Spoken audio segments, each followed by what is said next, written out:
ఇంద్రియ కూటమి, ముఖ్యంగా శక్తి కూటమిలో నుంచి మానవుడు విరమించి అనాహత పద్మ మందిరానికి చేరాలి. అనాహత పద్మ మందిరం నుంచి విరమించి, మధ్యకూటంలో నుంచి విరమించి వాగ్భవ కూటంలోకి చేరాలి. వాగ్భవ కూటం అంటే కొండ 4 దగ్గర, దీన్ని సప్తజిహ్వ అని కూడా అంటారు. ఈ సప్తజిహ్వ అనేటటువంటి స్థానంలో నుంచి గనక విరమిస్తే నీకు సర్వవ్యాపక ప్రకాశ దర్శనం కలుగుతుంది శాశ్వతంగా.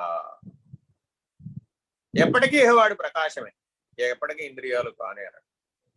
ఏ పని చేస్తూ ఉన్నా సరే అతను ఎవరినైనా ముట్టుకున్నాడు, అతనిలో ఉన్న ప్రకాశం అతనిలోకి ప్రసరిస్తుంది. అందుకే సాధ్యమైనంత వరకు ఈ 3 కూటముల నుంచి విరమించినటువంటి వాళ్ళు తొందరగా ఎవరిని ముట్టుకోరు. మీరందరూ వినే ఉంటారు, కాళ్ళు ముట్టుకోమాకండి, స్వామీజీని ముట్టుకోమాకండి అంటూ ఉంటారు అన్ని చోట్ల. కారణం ఇదన్నమాట. వాళ్ళు ఆ తురియ స్థితిలో ఎప్పుడూ సర్వవ్యాపక ప్రకాశ స్థితిలో ఉంటాడన్నమాట. ఏమిటంటే తనను తాను తగ్గించుకోనుగలడు, హెచ్చించుకోనుగలడు.